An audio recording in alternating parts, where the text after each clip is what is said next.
Folks, it hasn't been a steady week as a Celtic fan, and look at these things happen in football. We win some, we lose some, and we draw some.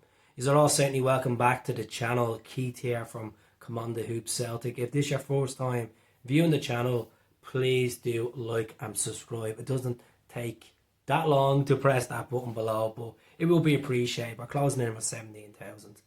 Folks, we drew to Motherwell last week at Celtic Park.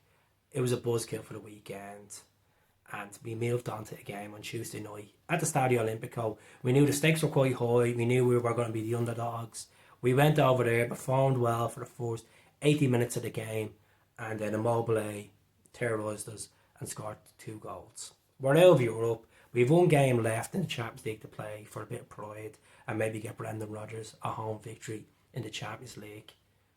And a lot of fans this week, like myself, have blamed the board, blamed the recruitment, blamed the money pumped onto the team. What money, some fans will say, and the selection of Brendan Rodgers. There's been a lot of things blamed at certain individuals and certain aspects of Celtic Football Club.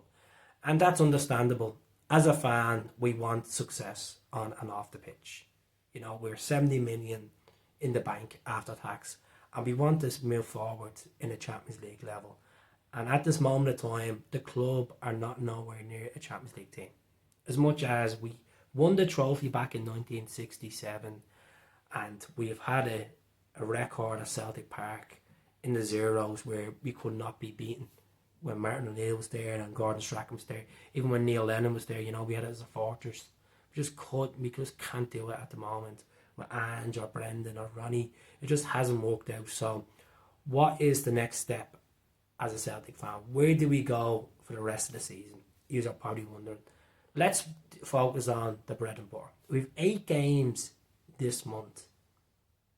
7 in the league, 1 in the Champions League.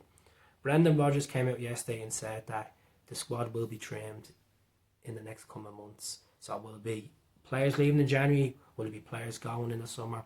Hopefully, because there's 30 first team players and some of them are just not worth the jersey, not worth putting that iconic hoops on them. That's to be honest with you. And there's no way to sound real boys when I say that, are real harsh towards certain individuals. I just feel it as a fan perspective. We're going to have players there that are walking their socks off in training and they want to get moves because they want to be at that fitness levels. But we've St. Johnstone tomorrow. St. Johnstone are one of the teams that took points off Celtic this season. We are still unbeaten with Brendan Rodgers. We still have a Scottish Cup to play in against Bucky Thistle in the 4th round, but we need to win every game and stop acting the duck here and actually win every game going into this derby at the end of this month. It's crazy to think we have a derby at the end of the month against Rangers. We're 8 points clear. It's all in our hands. We have no European football after Christmas. We have players coming back from injury in the new year. We have Days and Medley coming back. We'll have Rio hopefully back in January. We do have an Asian Cup to worry about, and we have the likes of Owen Yang that could go to South Korea as well. Well, represent South Korea in the Asian Cup.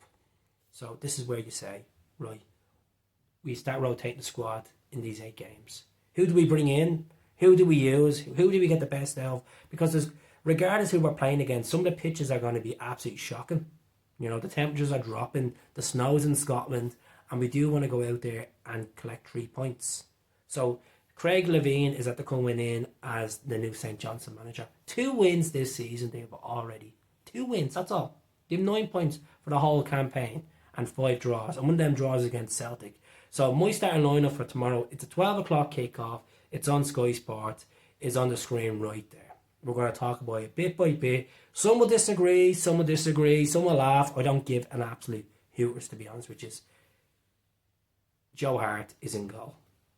There's no point talking about Joe Hart. I'm sick of talking about Joe Hart. I'm sick of talking about Bain. I'm sick of talking about Seacrest. We need new keeper. I watched actually Andre Lunin the other night against Napoli, and you know, some of the goals that he's conceded, you know, you couldn't say it's his fault, but he actually had a pretty decent game, I thought.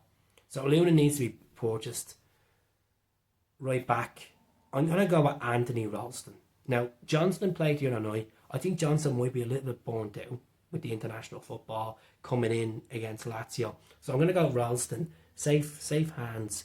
Left back, I'm going to go Scales. The reason why I'm going to go Scales on this one, folks, to be honest with you, is Taylor looked burnt out 50 minutes into that game the other night, to be honest with you. Taylor is nowhere near a Champions League player. Yeah, people say he's domestically safe. I'd like to change it out. I think Scales can play from the left. We see Scales bring the ball up a lot last the other night. So Scales will play left back in my eyes. He will probably go Taylor, but I'm just giving the opinion of Scales. Centre back, Carter Vickers. You know, people were moaning Carter Vickers didn't mark Immobile for the fourth goal and all this malarkey. Errors happen in football, folks. We move on. Simple as that. Carter Vickers with Larga Bielka. Nat Phillips, no.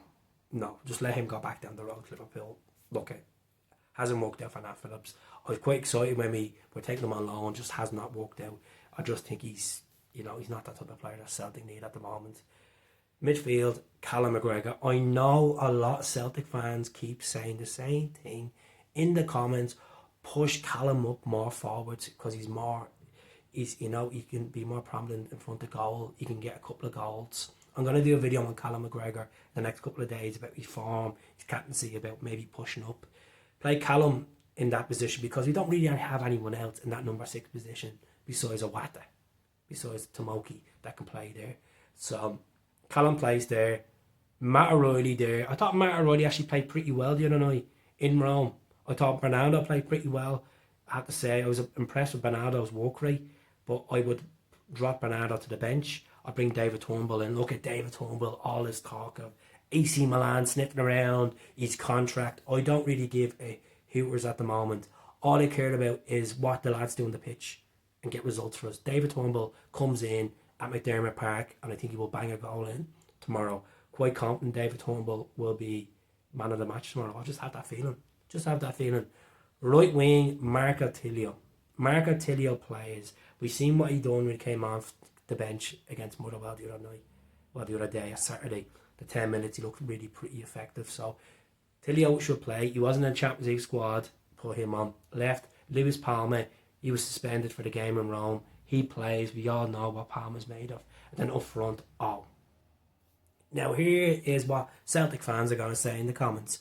What about Kyogo? Why does Kyogo not get picked? Because, first of all, he was on for most of the game. He looked burnt out about 50 minutes into the game. He's not the same player, folks. He's too deep.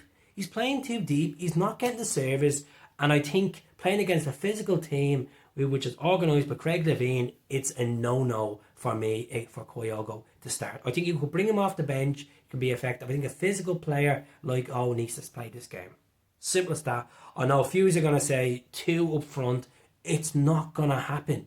He either puts more Kyogo on the left or plays Kyogo behind when the two of them are playing. So I would go with the likes of up front with physicality. If is not shooting and he's not getting the service by half time, you switch it around.